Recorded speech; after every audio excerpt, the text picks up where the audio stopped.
హైదరాబాద్ మియాపూర్లో నకిలీ డాక్టర్ భాగవతం బయటపడింది. పిడియాట్రిషియన్ అంటూ ఆసుపత్రిలో వైద్యం చేస్తూ పిల్లల ప్రాణాలతో ఆడుకుంటున్నాడు. అయితే తాజాగా తెలంగాణ మెడికల్ కౌన్సిల్ విజిలెన్స్ తనిఖీలు చేపట్టగా నకిలీ డాక్టర్ భరత్ కుమార్ భాగవతం బయటపడింది. అయితే ఇతడు మియాపూర్ అంకుర హాస్పిటల్లో ప్రాక్టీస్ చేసినట్లు టాక్ వినబడుతోంది. కేసు నమోదు చేసిన పోలీసులు దర్యాప్తు చేపట్టారు.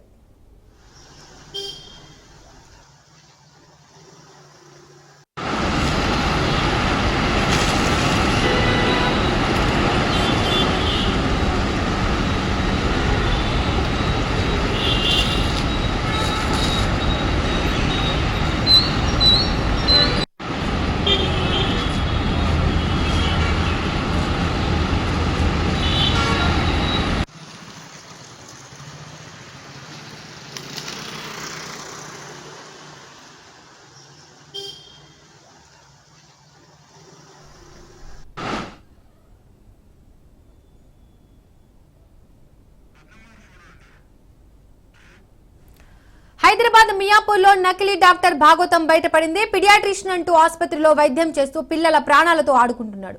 ఇక ఇదే అంశానికి సంబంధించి మరిన్ని అప్డేట్స్ మా కరెస్పాండెంట్ రత్నకుమార్ ఫోన్ ద్వారా అందిస్తారు. రత్నకుమార్,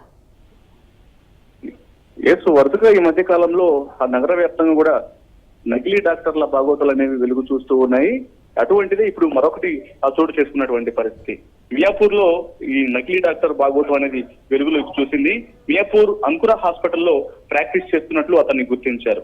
అయితే తెలంగాణ మెడికల్ కౌన్సిల్ విజిలెన్స్ తనిఖీలు చేస్తున్నటువంటి సందర్భంలోనే అతనికి ఎటువంటి అర్హత లేకపోయినప్పటికీ కూడా అతను స్పెషల్ సర్జన్ లాగా పీడియాట్రిషియన్ విభాగంలో అతను పనిచేస్తున్నట్లు గుర్తించడం జరిగింది.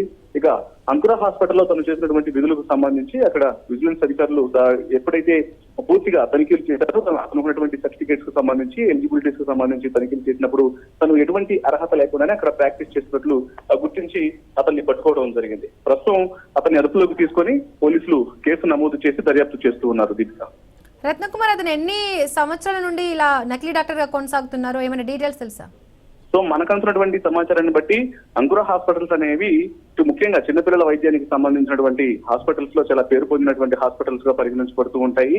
అయితే ఇక ప్రస్తుతం అతను చేస్తున్నటువంటి ఏదైతే ప్రాక్టీస్ అనేది ఉందో గత కొంతకాలం నుంచి చేస్తున్నట్లు మాత్రమే మనకు సమాచారం ఉంటుంది. దీనికి సంబంధించినటువంటి పూర్తి డీటెయిల్స్ అనేవి పోలీసుల యొక్క ఇన్వెస్టిగేషన్ లో బయటకు వచ్చేటువంటి అవకాశాలు ఉంటాయి.